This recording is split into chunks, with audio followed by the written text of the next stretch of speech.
আসসালামু আলাইকুম, welcome to my channel. আপনারা হয়তো জানেন আমি আমার চ্যানেলে প্রতিদিনই বিভিন্ন শব্দের সমার্থক শব্দ আপলোড দিয়ে থাকি, যেগুলো এমনি এমনি পড়লে তো মনে থাকে না, কিন্তু আমি এগুলো সহজ টেকনিক আপনাদের সামনে নিয়ে আসার চেষ্টা করি। সেই সাথে জব সলিউশনের বিভিন্ন চাকরির পদের প্রশ্ন উত্তর ও ব্যাখ্যা সহ নিয়ে আসি। তো আশা করি এগুলো ভিডিও আপনাদের জন্য অনেক উপকার আসবে এবং ভিডিওগুলো সবার আগে পেতে অবশ্যই আমার চ্যানেলটিকে সাবস্ক্রাইব করে রাখবেন। তো চলুন শুরু করা যাক। সূর্যের সমার্থক শব্দগুলো আমরা কিভাবে মনে রাখবো। তো প্রথমে আমি যে বিভিন্ন টেবিল আকারে সূর্যের অনেকগুলো সমার্থক শব্দ দিয়ে রেখেছি। এগুলো দেখে এখন মনে হয় ভয় লাগতে পারে এতগুলো শব্দকে আমি মনে রাখবো, কিন্তু আশা করি যে আমার সহজ টেকনিকগুলো দেখার পর এই শব্দগুলো সহজেই মনে থাকবে আপনাদের। আচ্ছা, সূর্যের যে প্রথম সমার্থক শব্দ আমরা সকলে চিনি, এটা জানি আর কি, অরুণ। অরুণ অর্থ কি? লাল বর্ণ। আচ্ছা, অরুণ অর্থ তো লাল বর্ণ, তাহলে সূর্যের আলোকে আমরা কিভাবে দেখতে পাই? রক্তিম লাল বর্ণের না, সেই জন্য আমরা এই অরুণ শব্দতে মনে রাখতে পারি যে এটি সূর্যের সমার্থক শব্দ, যা নিজেকে ব্যক্ত করে, অর্থাৎ আলো দান করে, নিজেকে উজ্জ্বলিত করে। এই জন্য সূর্যের অপর নাম কি? অরুণ। আরেকটি কি? আদিত্য। আচ্ছা, এখানে আদিত্যর একটা কাহিনী আছে, সেটা হলো অদিতির 12 জন সন্তানকে বোঝায়। যে 12 জন যে সন্তান আছে, এই 12 জন সন্তানের যে নামগুলো প্রত্যেকটি কিন্তু সূর্যের সমার্থক শব্দ। তাই এগুলো মনে রাখলে ভালো হয়। অর্যমা, অংশুমান, ইন্দ্র, তিষ্ঠা, ধাতা, পূষা, বিষ্ণু, ভগ, বরণ, বিবস্থান, মিত্র ও সবিতা। সবিতা কিন্তু বিভিন্ন পরীক্ষাতে আমরা দেখেছি। ইন্দ্র, অর্যমা ইম্পর্টেন্ট, পূষা ইম্পর্টেন্ট, এগুলো ইম্পর্টেন্ট। তো এই জন্য আমরা আদিত্য দিয়ে বুঝবো যে হচ্ছে এটি সূর্যের সমার্থক শব্দ। কিন্তু অদিতি যেটা, সেটা কিন্তু পৃথিবীর সমার্থক শব্দ, মানে যিনি সূর্যের জন্মদাত্রী। অংশুমান দেখি এবার। অংশুমান, এই অংশুমান দিয়ে সূর্যের সমার্থক শব্দ বোঝায়। ওই অংশু নাম দিয়ে যতগুলা প্রত্যয় যুক্ত হয়েছে, যেমন অংশুমান, অংশধর, অংশপতি, অংশবান, অংশভর্তা, অংশমত, অংশহস্ত, এই সবগুলোই কিন্তু সূর্যের সমার্থক শব্দ। এই যে অংশ অর্থ আলু বা কিরণ, কিন্তু অংশের সাথে যখন মান, মালি, ধর, পতি, বান, ভর্তা, মত, হস্ত এগুলো যুক্ত হবে, তখন সেটি সূর্যের সমার্থক শব্দে রূপান্তরিত হবে। এইগুলো মিনিং প্রায় কাছাকাছি। যেমন অংশমান অর্থ হচ্ছে কিরণ দান করে, কিরণ ধারণ করে বা যুক্ত আছে এমন। অংশীমালি মানে কিরণের মালা দ্বারা যে নিজেকে ব্যপ্ত রাখে। অংশধর বলে যে আলো যে ধারণ করে থাকে। অংশীপতি মানে আলোর প্রতি বা কর্তা। অংশুবান মানে অংশু যার বান বা স্বরূপে নিক্ষিপ্ত হয়। অংশভর্তা মানে অংশুর ভর্তা, পালনকর্তা বা স্বামী। অংশমত মানে যা অংশময়। অংশহস্ত মানে হচ্ছে অংশধর বা অংশধর হস্ত দ্বারা যে নিজেকে ব্যক্ত করে রাখে। এখন দেখব ইন্দ্র। আমরা আগে পড়েছিলাম যে হচ্ছে অদিতির যে 12 জন সন্তান, সবগুলোই হচ্ছে সূর্যের সমার্থক শব্দ বোঝায়। তার মধ্যে একটি নাম ছিল ইন্দ্র, যে বৃষ্টি বর্ষণকারী সূর্য। আর পূষা আরেকটা নাম ছিল ব্যুৎপত্তি, যেটা অর্থ পুষ যোগ অন, যা জীবের আয়ু ও সম্পদে বৃদ্ধি করে। এই অর্থে সূর্যের অপর নাম হচ্ছে পূষা। আর আরেকটি নাম ছিল মিত্র, যে মিত্র এটাও আদিত্যের একজন।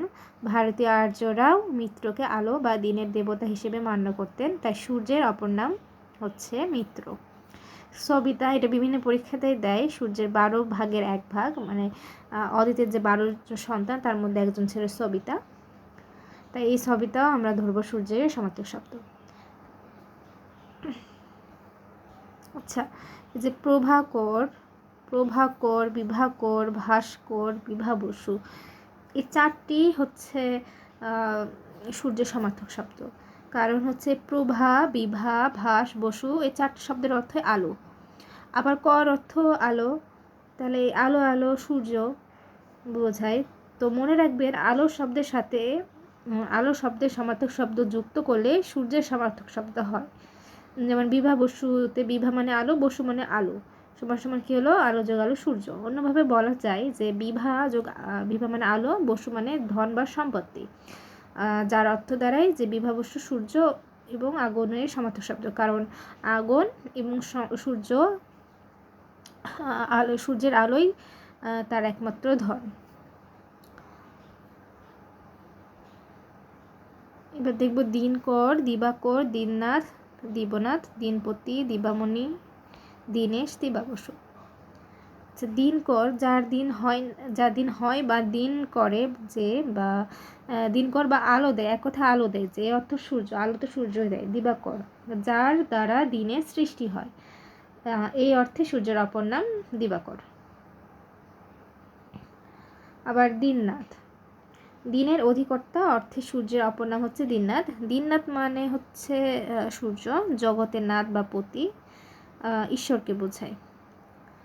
আবার দিনপতি, দিনের পতি বা সূর্যের অপর নাম দিনপতি, জগতের পতি ঈশ্বর। দিনমণি, দিনের রত্ন বা মণিস্বরূপ, এই রূপকার্থে সূর্যের অপর নাম দিনমণি। দীনেশ, দিন যোগীশ, দিন এই অর্থে সূর্যের অপর নাম দীনেশ। দিবাবসু, দ্বীপের বসু বা কিরণ দান করেছে, এই অর্থে সূর্যের অপর নাম কি? দিবাবসু।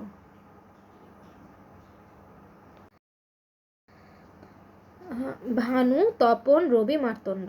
ভানুর অর্থ কি? যা দীপ্তি প্রদান করে, তার অর্থ হলো সূর্য।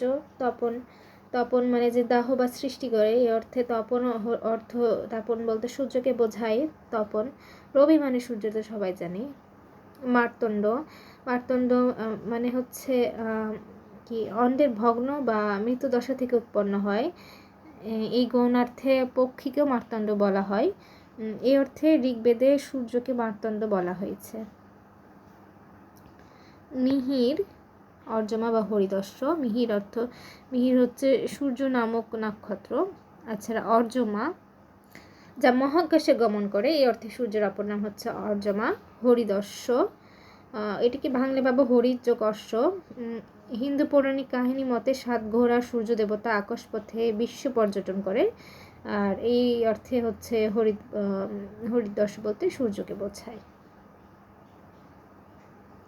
আমি একটা বোধহয় বলে রাখি, যদি কারো পিডিএফের দরকার হয় অবশ্যই কমেন্ট সেকশন জানাবেন, তাহলে আমি পিডিএফটি আপলোড করে দেব। অর্ক, বালাক বা ময়ূখমালী। অর্ক বলতে সূর্যকে বোঝায় যা দীপ্তি প্রদান করে, বা এছাড়া বালাক অর্থ সূর্য, মানে সূর্যকে বোঝায়। কারণ হচ্ছে বালারকে ভাঙলে আমরা পাই বাল যোগ অর্ক, এখানে শিশু বা বাল বাচ্চাকে বোঝা যাচ্ছে। অর্ক বা শিশু, সূর্য শিশু অবস্থায় থাকে মানে হলো প্রভাতের নদীর সূর্য, নবোদিত সূর্য। আমরা সকালে সূর্যকে ছোট্ট রূপে দেখি, এটাকে শিশু বলে অবহিত করছে। ময়ূখমালী, কিরণের মালা যে নিজেকে ব্যপ্ত করে রাখে, এই অর্থে সূর্যের অপর নাম ময়ূখমালী। এছাড়া উষাপতি, অঞ্জিষ্ট, ভাস্বত, ভাসমান, সপ্তাশ্ব, এগুলো সবগুলোই হচ্ছে সূর্যের সমার্থক শব্দ। যেমন উষাপতি বলতে দিবসের প্রথম প্রহরে প্রারম্ভিক অংশ উষা বোঝায়। অঞ্জিষ্ট মানে যা নিজেকে ব্যপ্ত করে।